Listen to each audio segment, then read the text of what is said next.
Good morning. Good morning, everyone. Welcome to Why Can't I Be Where I Want?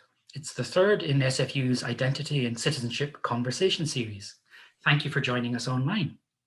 I'm Mark Smith, of SFU's Liberal Arts and 55 Plus program. Before we get started, I have some housekeeping announcements. Thank you for joining us. There will be time for some questions at the end of the conversation. You can ask your question in writing at any time during the conversation. Have a look at the bottom of your Zoom window and you'll see the icon that says Q&A. Write your question in there. There are a couple of hundred people watching, so we won't get to all your questions, but we will choose and pose a representative handful. Okay, I would now like to introduce our guests and speakers for this session. First of all, Dr. Antje Ellermann was born and raised in Germany and has lived, worked and studied in Northern Ireland, England, the United States and Canada. Dr. Ellerman is Associate Professor of Political Science and Director of the Institute for European Studies at UBC. She is also the founder and co-lead of the UBC Migration Research Excellence Cluster. Dr. Ellerman's research focuses on the politics of migration and citizenship in liberal democracies. It focuses particularly on the connections between international migration and the politics of policymaking and implementation, coercive state power and resistance, legal precarity, and gender and other identities. Dr. Ellerman's writings have been published in top journals such as World Politics, Comparative Political Studies, Politics and Society, and the Journal of Ethnic and Migration Studies. Dr. Ellerman is author of States Against Migrants, Deportation in Germany and the United States, and Comparative Politics of Immigration, Policy Choices in Canada, the United States, Germany, and Switzerland. Dr. Amyn Sajoo is Scholar in Residence at SFU, where he lectures in the School of International Studies with a focus on human rights. He has served with the Canadian Departments of Justice and Global Affairs and was affiliated with Cambridge University, the Institute of Southeast Asian Studies in Singapore, the Institute of Ismaili Studies in London, and McGill University. He has contributed extensively to the news media, including The Guardian, The Globe and Mail, and CBC Radio. Dr. Sajoo's books include Pluralism in Old Societies and New States, Muslim Ethics, and Muslim Modernities, Expressions of the Civil Imagination. He is contributing editor of the Muslim Heritage series, and Dr. Sajoo's current research is at the interface of law, citizenship, and public religion. Amyn, I will hand it over to you now. Thank you, Mark. Hello, everyone. And my tongue-in-cheek thanks to the COVID-19 pandemic for turning what would be a campus event in Vancouver into a genuinely global one. No social distancing required or masks, unless of course you happen to be in a public place. Now, many of you will recall that one of my first guests in this series was John Ralston Saul, one of our leading public intellectuals. In his latest book, The Comeback, there it is on your screen, he points out that from the late 19th century to the early 20th, Canada regularly received over 400,000 European migrants a year. We don't think of this historically as a, quote, migrant crisis. But imagine for a moment First Nations holding public consultations and opinion surveys at the time. Should they allow in white settlers who would take away Aboriginal lands, cultures, and identities? And after doing this, may claim that they weren't really settlers, but old stock Canadians, a phrase used by our former Prime Minister, Stephen Harper, while newcomers were migrants who could be kept out because, oh, they weren't from Europe. We're currently having a comeback moment in which First Nations want to revisit with us what that history means for reconciliation. But we seem less willing to reflect on how the very idea of migration has become so political that its moral and social reality is erased. So let me take a moment to recall that moral and social dimension. For Christians, Jews, Buddhists, Hindus, Zoroastrians, Muslims, add your tradition, migration as freedom to move is a core value. Moses migrates out of Egypt. Joseph and Mary are refugees.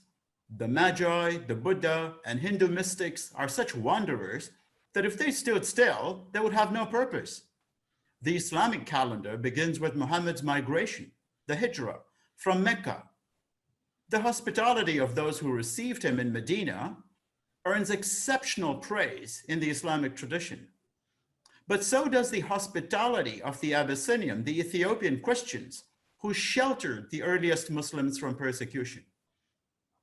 Broadly, migration has been the building block of civilizations and societies, and on a cosmic level, a means of survival, even for animals, birds, and monarch butterflies. For humans, though, it's tied to belonging and identity, regardless of whether the migration is voluntary or forced. Slavery, a forced migration of millions, turned Africans into the ultimate hyphenated people, changing everything permanent about them and the societies where they landed. The American Civil War and Reconstruction triggered another massive migration, a quest for, quote, the warmth of other suns, as Richard Wright called it. Here is the quote.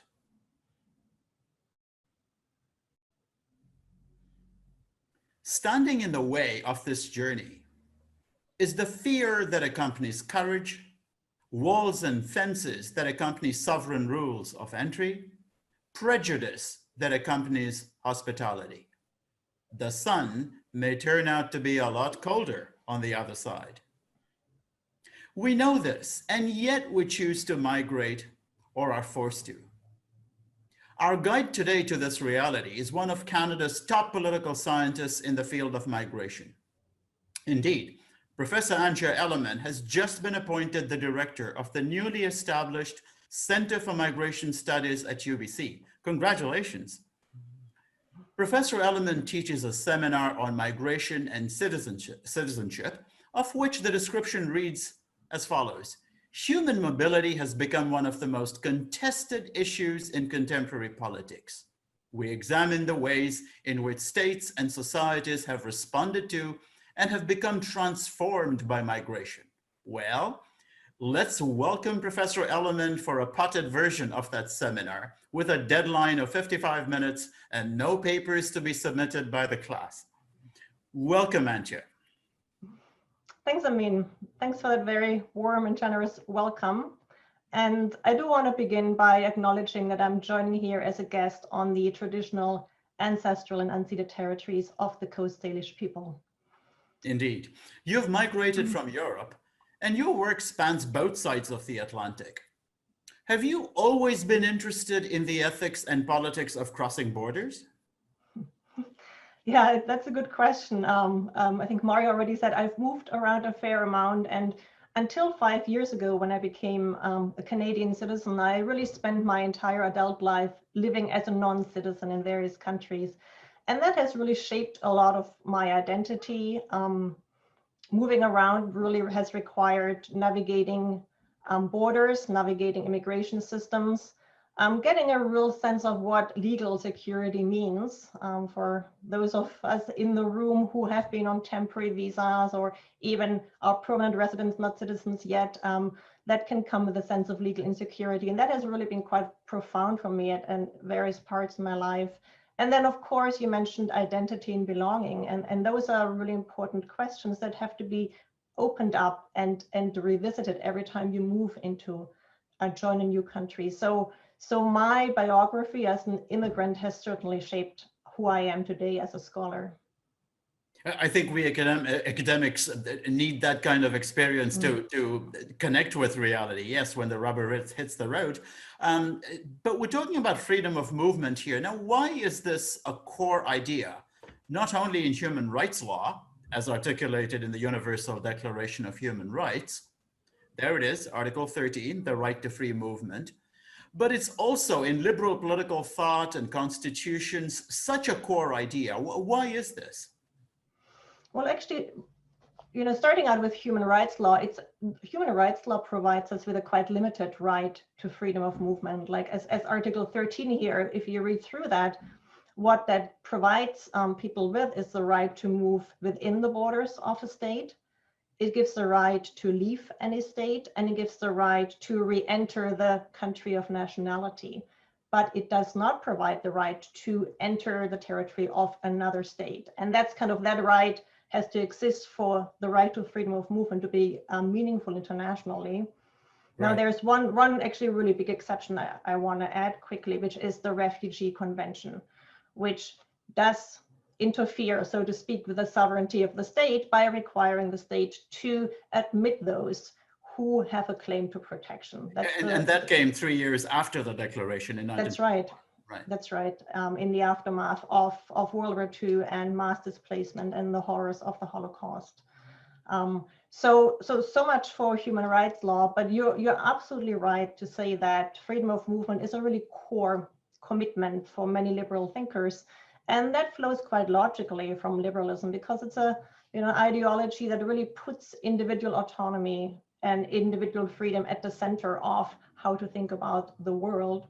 And for many individuals to fulfill their dreams, to pursue opportunities unrestrained by the state requires freedom of movement, requires the lack of border barriers for me to pursue, in my very personal case for sure, to move to another country, right? So according to liberalism, borders are really undue state interference with individual choices.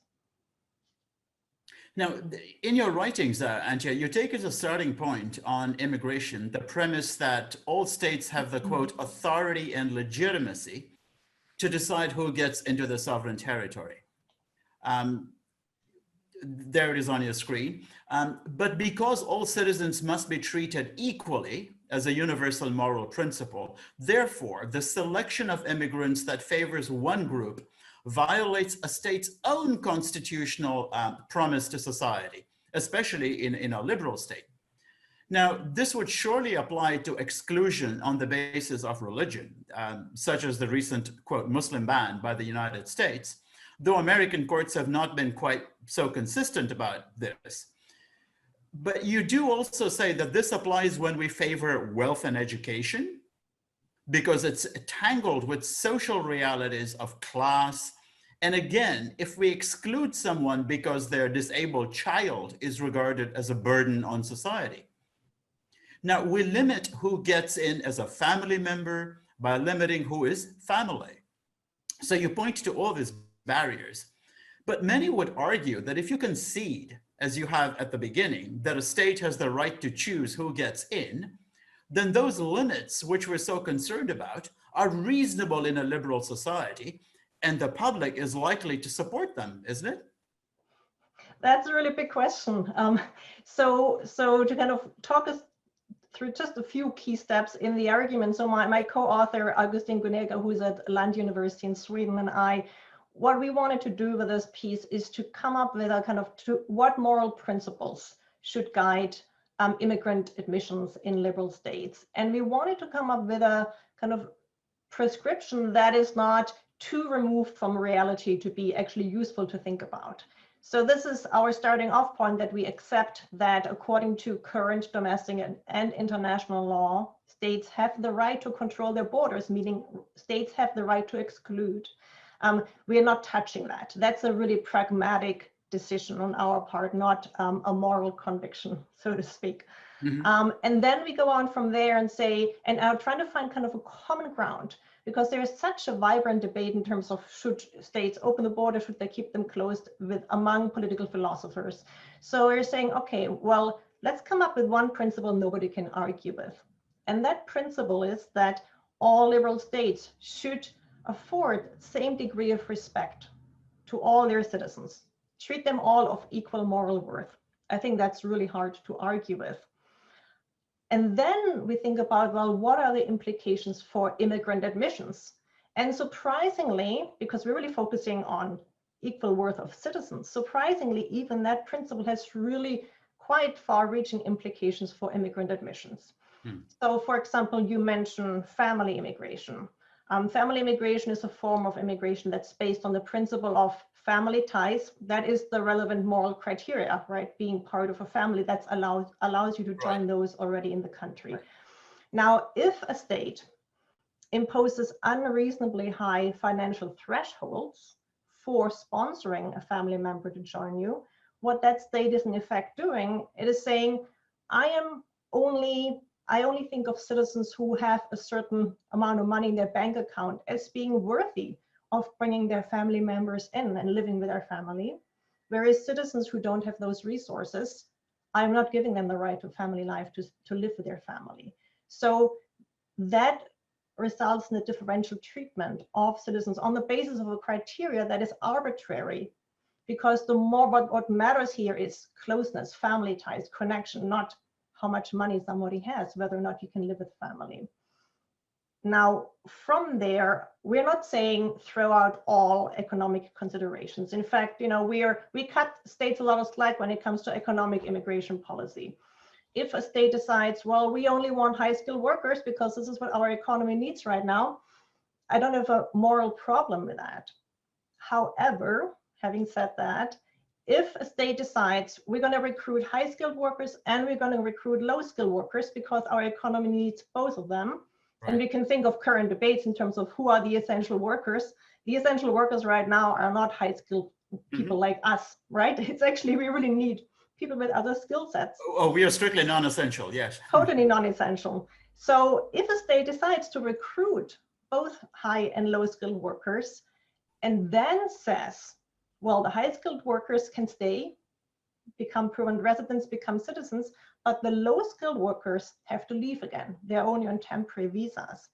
Then the state sends a signal to its own citizens that, well, everybody should work in society, but we only value those with high levels of education, training, skills as full members of society, whereas those with lower levels of skill or lower income, we don't value equally. And so that then provides a moral obligation for the state to, if the state decides to, to recruit both, to also permanently admit both. Right.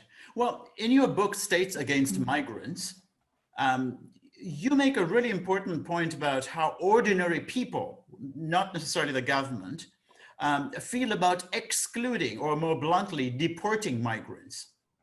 So there you go on the screen, the States Against Migrants issue. You say that generally liberal publics may favor a restrictive immigration policy as a policy. But when it comes to acting on such policies, they shift from demonizing to humanizing frames of migration control.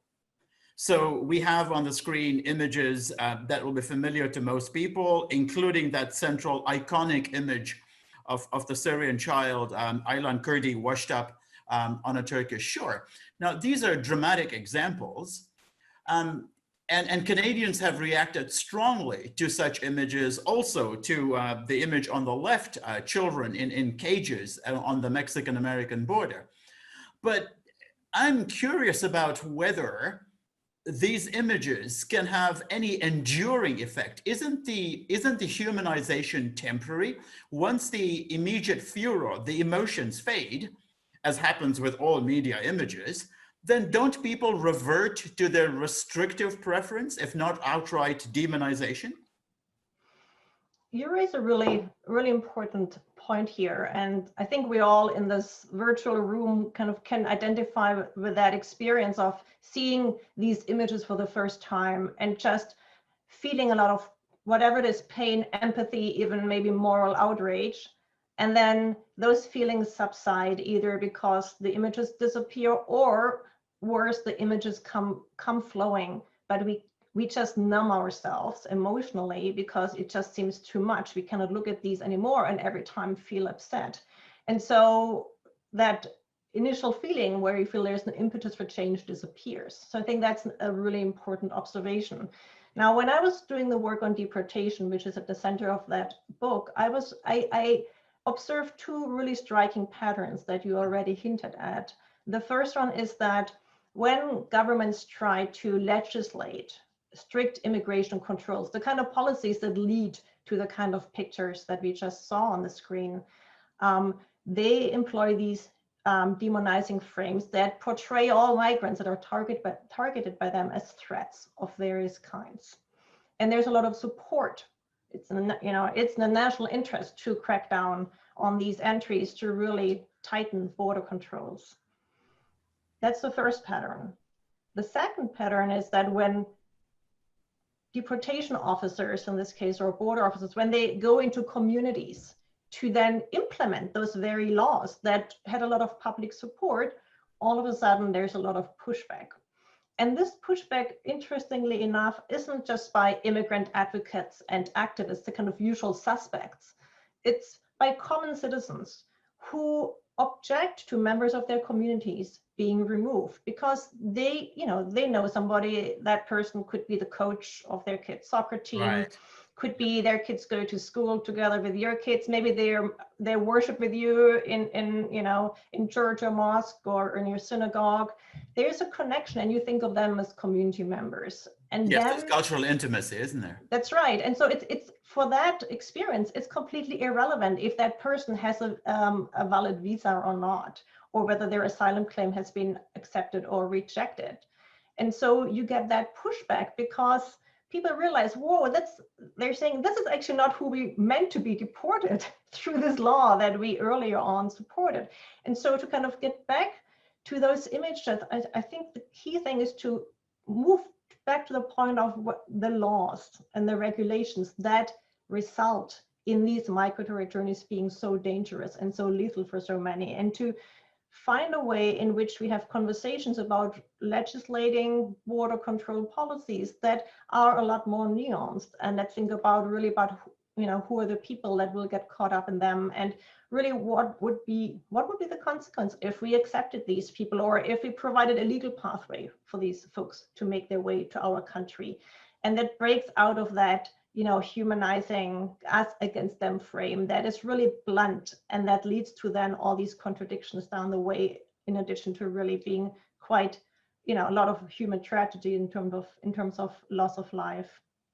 Yeah, I still worry though, Antje, that according to recent data, even in a country that's relatively performing well like Canada, the government may actually be ahead of the public, except for that core group that you were talking about, the ones with cultural intimacy. And that if you look at the figures over here, 63% favor limiting immigrant numbers as priority, 37% favor immigration if it will support the economy, which is a line the government tends to take. And I worry also that a third of Canadians say that migrants threaten white identity. I think we've got a slide here. So when you get this kind of identity politics favoring the curtailing of migration and so on, isn't it something a government can manipulate either way? So if you've got a populist government, they can use the data to say, look, we're doing what the public wants. And if you've got a permissive, liberal, more pro-migration government, as we currently do in Canada, it still has to market accepting those refugees by saying, listen, it'll be good for the economy. But we're not allowed to say aloud, it seems, that we should do it because it's the right thing to do. Yeah, those are a lot of really important observations, and really present policymakers with difficult dilemmas to figure out. It is generally the case that policymakers, are more supportive of immigration than publics, and that's true in just about any country when you compare public opinion and actual policies as they operate. Having said that, and you used the word even Canada early on, and I want to repeat that because Canada, in comparison to other countries, has relatively high levels of support in terms of public opinion on immigration. It's really interesting, the data that you show there, 2019, those are unusually negative. And I think that is tied up with the 2019 border crossings from the United States into Canada, Roxham Road, that got a lot of attention in the media, and also by some politicians really was used to give a sense of threat and loss of control over the border, even though those numbers were very small. So this was kind of I would say, and in Canadian public opinion, you get these ups and downs, especially with asylum seekers arriving by boat, or in this case, across the land border.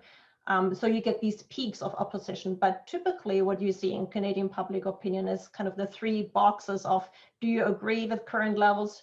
do you want more immigrants? Do you want fewer immigrants? That most people tick the I agree with current levels box, and that the kind of the one we should pay the most attention to in terms of the percentage of Canadians who want lower levels of immigration, that's typically below 40%. So not insignificant, but it's not typically not the majority.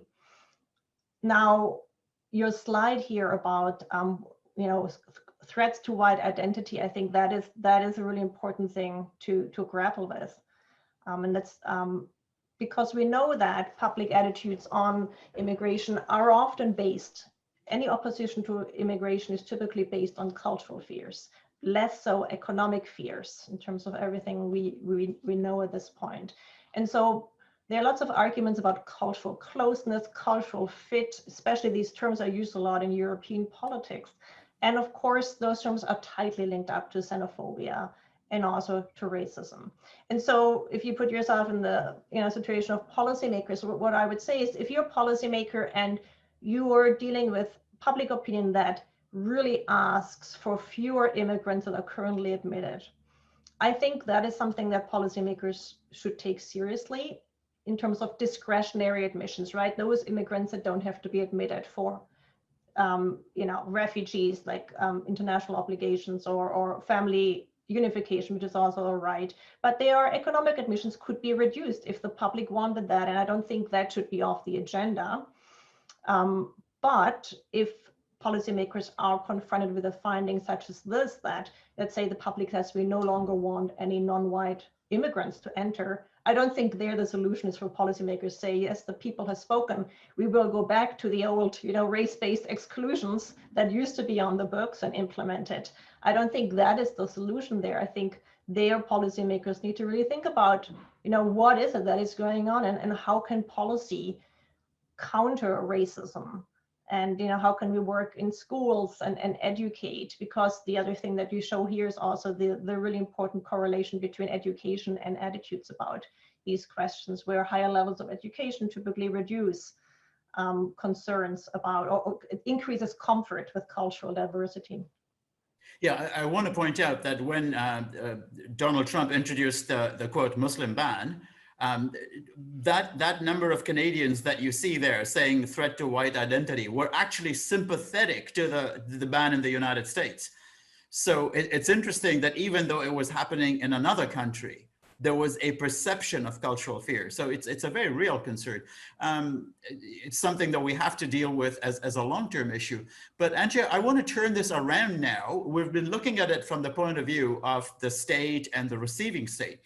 If we look at it from the point of view of freedom of movement, from those that actually wish to migrate, The Economist magazine, which is hardly a raving left-wing journal, argues for, quote, open borders. This was a much discussed project that The Economist took on. And look at the headline there. It says there would actually be a net gain to collective wealth globally of $78 trillion. Now, this is not just a number. They've actually tabulated that on their website to show how they arrived at that. And this is not counting the gains in terms of culture, the well-being of those in a challenging environment. So I want to bring it to an ethical level. Do we have a collective duty to strangers and to some version of open borders? What's your take on that? I mean, if we look at this, if we frame the Economist's argument in terms of a collective duty, I think I would frame the collective duty as, do we have a collective duty, to societies globally in terms of decreasing global inequality, right? Not just individuals, but also whole societies. And there, I would say open borders for economic reasons may not be the solution that the Economist makes it out to be, because it cannot deal, it increases, there's economic benefit in receiving society. Certainly it's a great benefit to those who have the resources to make that journey and then find employment, but it doesn't deal with brain drain and the impact of those migrations onto the sending societies. That's something that's completely ignored. And I think in terms of when we talk ethics, it is really important. Yes, it may be in our here I'm talking Canadian, global north, in our interest to have more people come in, but what does it also do to places that they leave? Yeah, sending back remittances is a financial benefit, but it's not the same.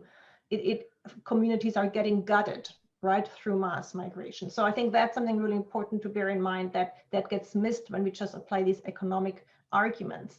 Now, I can return to something I said earlier in terms of, I think the most compelling case for open borders, really pragmatically speaking, is that it would stop the enormous loss of life that currently happens through closed borders, making migratory journeys so difficult, right? It's really hard to estimate how many people die, but the estimates are that between 2014 and 2019, I think it's about 34,000 people died on migratory journeys, drowning in the Mediterranean, crossing from Mexico into the United States in desert areas where they, die of dehydration or hypothermia. All of these deaths are avoidable if we only made legal journeys possible and opened up borders in a way that they're currently not open. So I think in terms of the collective duty, I would start really at a very basic level, and the protection of human life, which is kind of a duty at the most basic level. I suspect, Antje, the economist would agree with you on that fundamental ethical principle, the duty to strangers. But I think they're also very conscious that the usual objection, as soon as you say there's a moral duty to strangers, tends to be the economic one, which is we can't afford to look after everybody. And the economist is answering that saying, yes, you can. You'd actually get richer if you were smart enough to have open borders. And they also go a step further and want to say that they know about the brain drain argument, that wouldn't skilled people from poor countries migrate to rich countries because they're paid better. And then they see through that argument economically and say, in the end, in the longer term, that in fact, there would be net economic benefits even to poorer countries. But I agree with you that to make a moral argument on an economic basis is a very long-term argument, and it may or may not pan out as the optimists and the economists want to say. But here's what I worry about, which actually you touch on in your new book on immigration policy, which is about to come out, which compares Canada, Germany, Switzerland, and the United States. Now, there it is, that's the cover of your book. And you note how relatively protective attitudes toward refugees, which we used to have, such as in the 1951 Convention on Refugees, we spoke about that at the beginning of our conversation, have now shifted to a more grudging one. Your former UBC colleague, and now mine at SFU, Catherine Deverd, she was also a guest in the series, famously put it, we're rampantly, quote, making people illegal. So World War II refugees were mostly European. And so were those who fled communism in the 1950s. But today, they mostly come from Afghanistan, Syria, Iran, South America, Somalia, West Africa. Isn't this really about racism, just as it was when Sikhs in the Komagata Maru were turned away from the Vancouver Harbor in 1914, when Chinese migrants were subjected to a head tax? Isn't that the bottom line, that it's about race? It's always hard to entangle the impact of racism from other factors, but let me try to have a go at this. So yes, there's absolutely no question that willingness today to receive refugees, asylum seekers is really at an all-time low and very different from the immediate post-war era. And there are lots of reasons, and not all of them have to do with race, I would argue. One very simple reason is that the numbers are just so much larger today. We can't compare today's numbers to the numbers that we saw, at least once the immediate displacement of World War II had ended, right? The Syrian refugee crisis is kind of going back to those dimensions, but that was a really exceptional situation. But today that's becoming much more the norm than the exception. And so the other thing, we're not just having bigger numbers, but in the post-war era, governments really used asylum refugee policy as a tool of foreign policy. because they try to discredit the communist countries where these people were trying to break out of. And so this was kind of very selfish, right? You didn't need a humanitarian motivation at all. It served your own foreign policy agenda. It was ideology. Yeah. Exactly, it was ideology. So I think that was a really important driver of what we today kind of think of as a relatively liberal policy.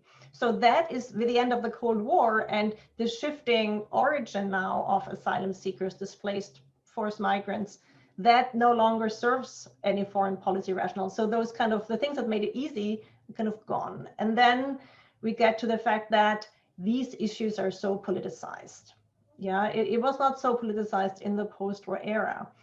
And I think one really important reason why they are so politicized, and we talked about the 2018-2019 public opinion data in terms of how that was triggered by border crossings from the US into Canada.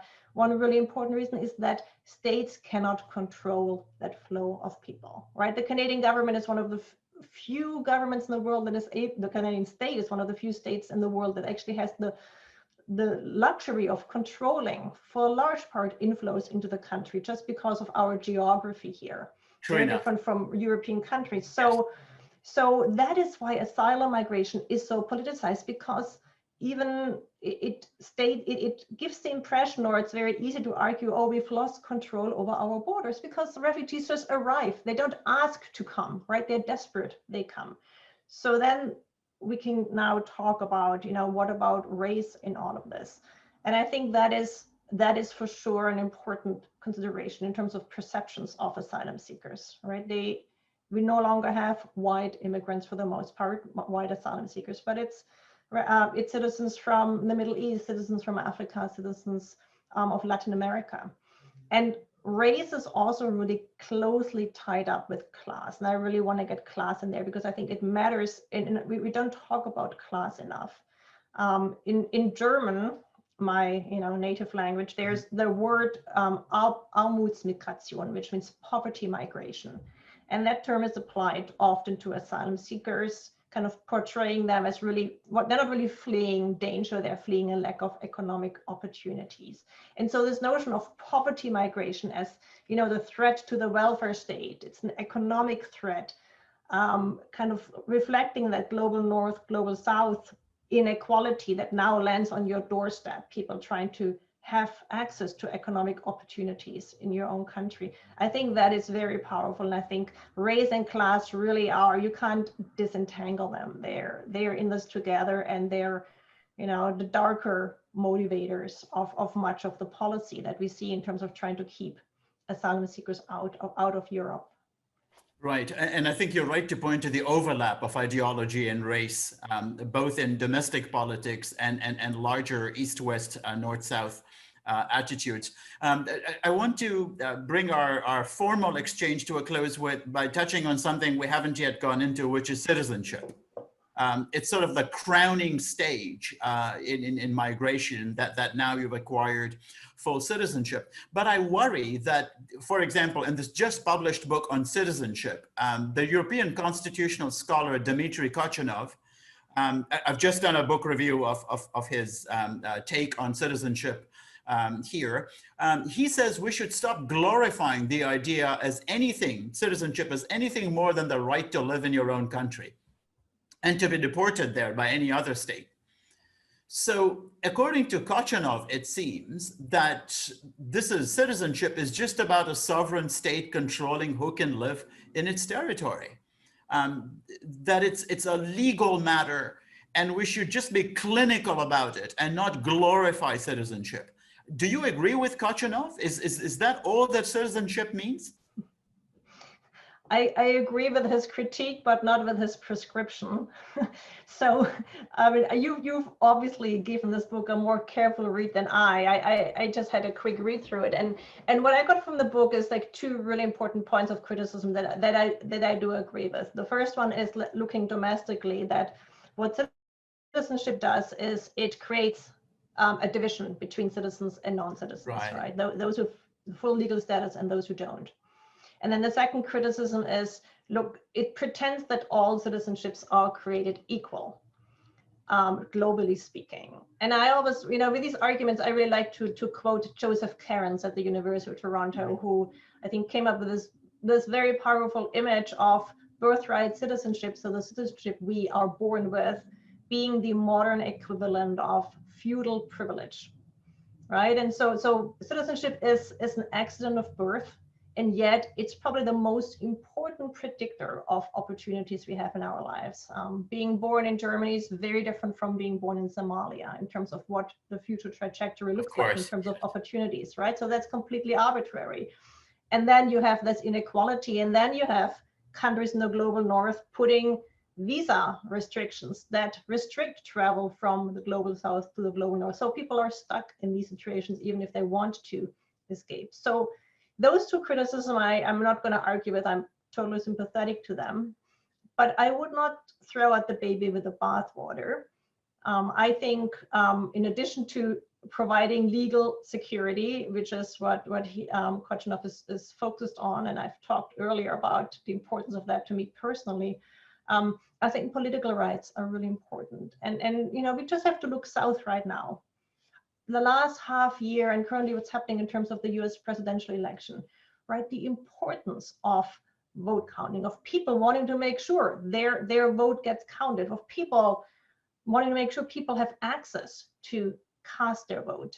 All of that, it's not just, this is not just proceduralist, it's very much at the core of political self-determination of who do we want to be as a people, who do we want to be ruled by as a people. And so to kind of, so I don't remember in the book what he says about political rights because I didn't read it as carefully as you, but I think political rights are for me really important part of citizenship. And he's very dismissive of political rights. Yeah, I would imagine. And so, and the solution is also not for me to say, let's just open them up to everybody, because Americans wouldn't want Canadians to kind of, Canadian tourists cross the border to vote in US elections and vice versa. It's something that is bounded in an important way.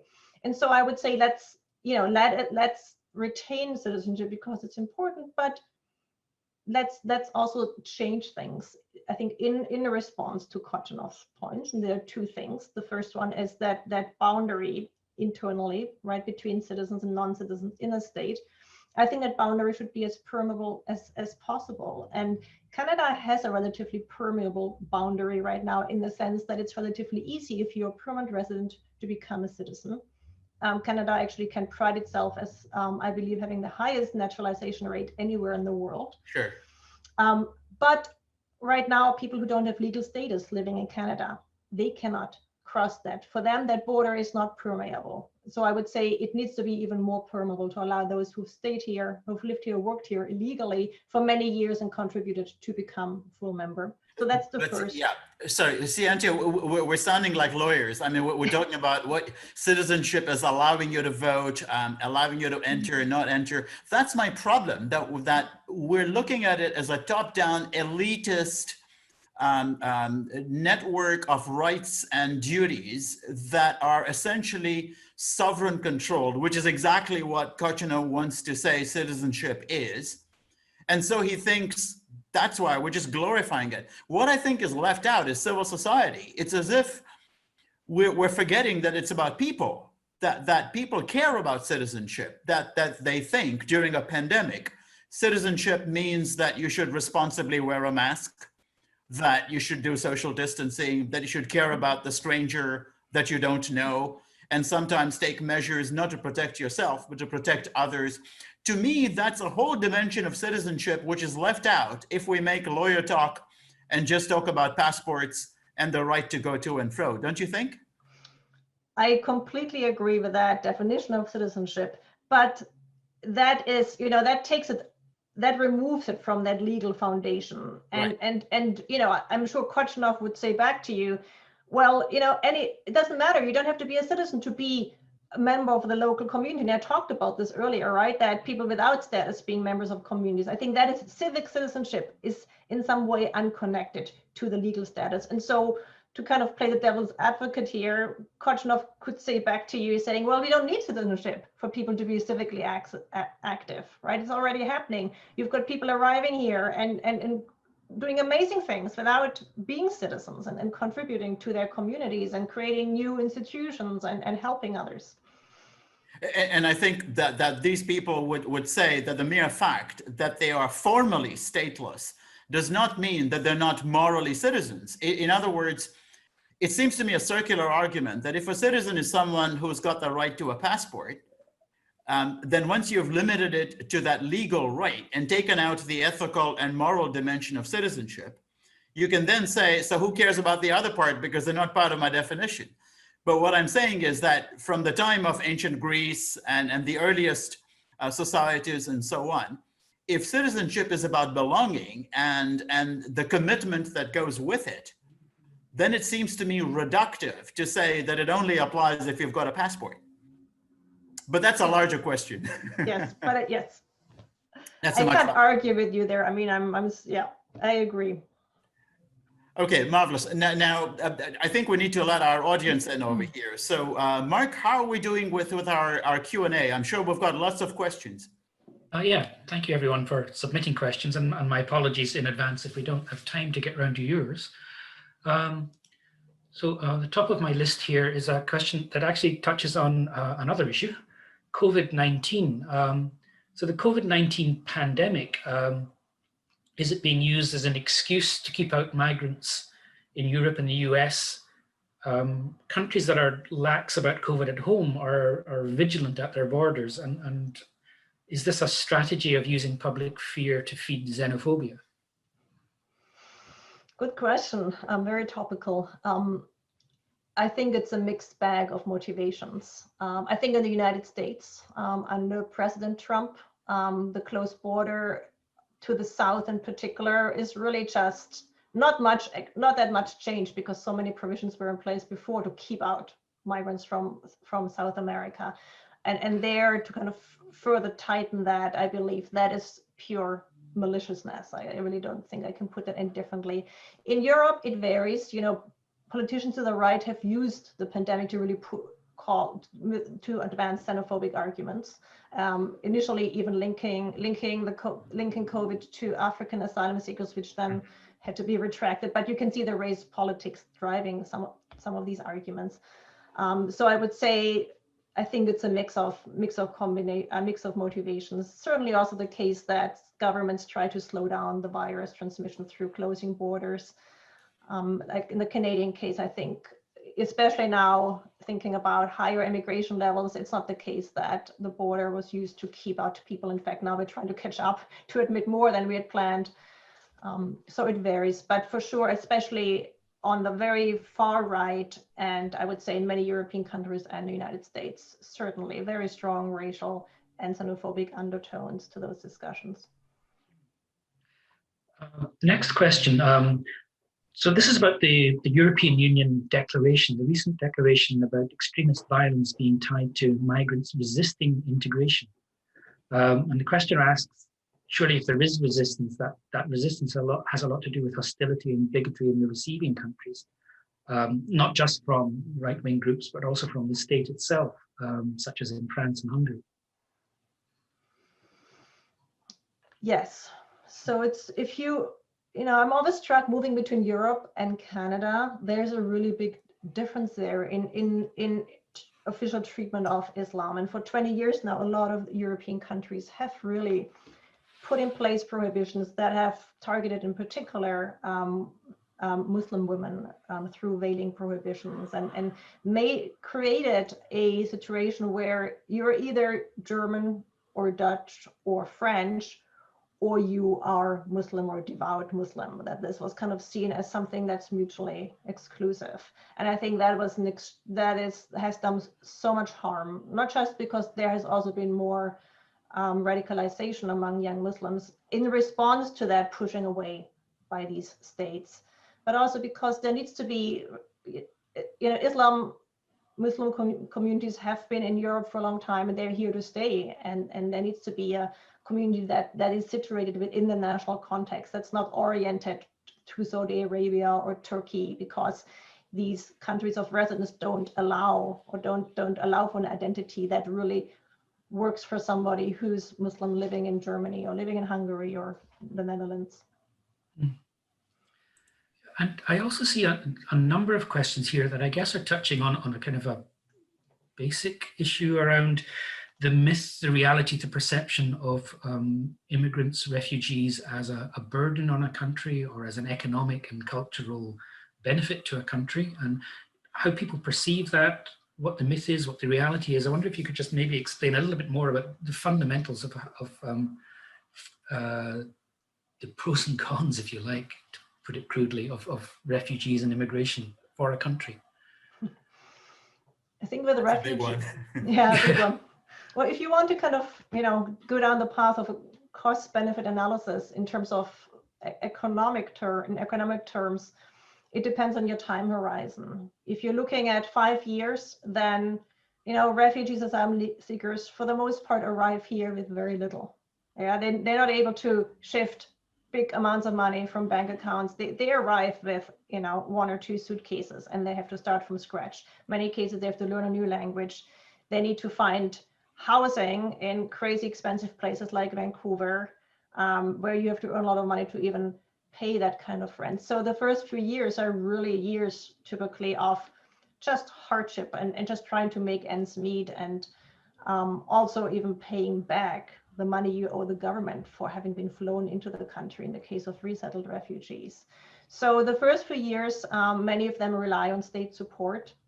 But then about after 15 years, that's when it switches, and you can treat refugees like any other immigrant in terms of being, relatively independent of state support. There was this wonderful study that actually compared the investor visa program, which is no longer in place, but where the Canadian government, sought to bring in people who would invest a certain amount of money.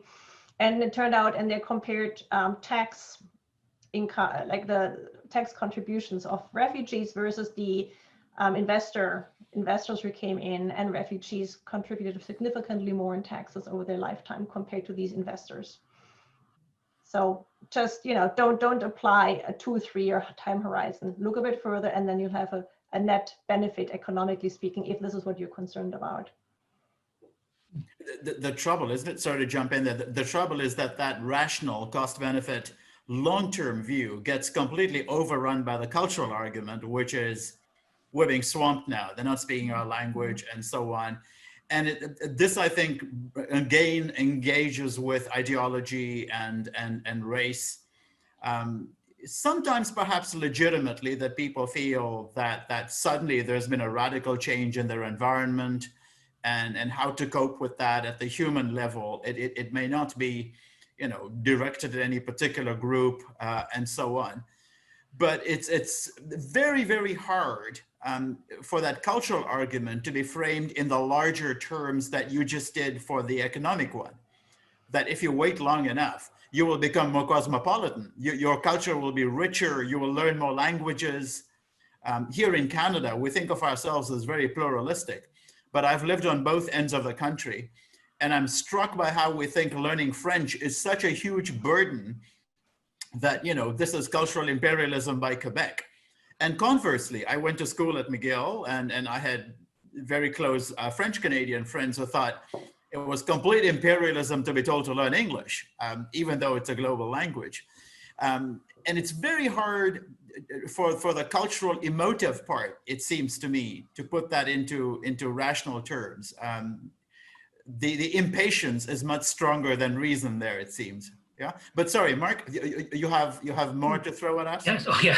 Can I respond to that just very quickly? Yes. Yeah. Just a very quick response, because I think that, I also started out saying cultural concerns are much more powerful in terms of public opinion. And so I think one thing I would say is what really matters is to create good structures that allow for getting to know of each other. And I think thinking about Vancouver here, the neighborhood houses, community centers, and also all the work done by immigrant refugee serving organizations, that those are tremendous institutions that I think really provide a supportive scaffolding for people who otherwise may never talk to each other, to meet and to get to know each other. And I think once that happens, the cultural fears, they may not go away, but they're going to subside quite a bit.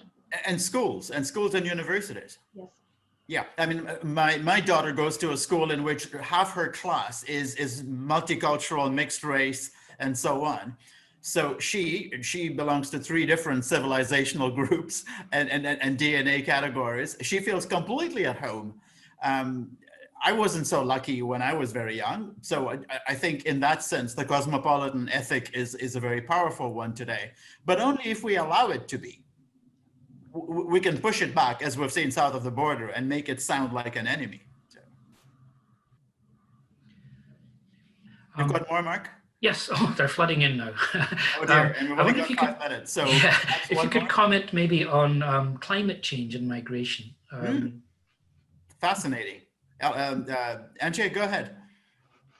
It's not going to go away. I think it's something that we haven't really come to terms with in terms of the refugee regime, right? We don't have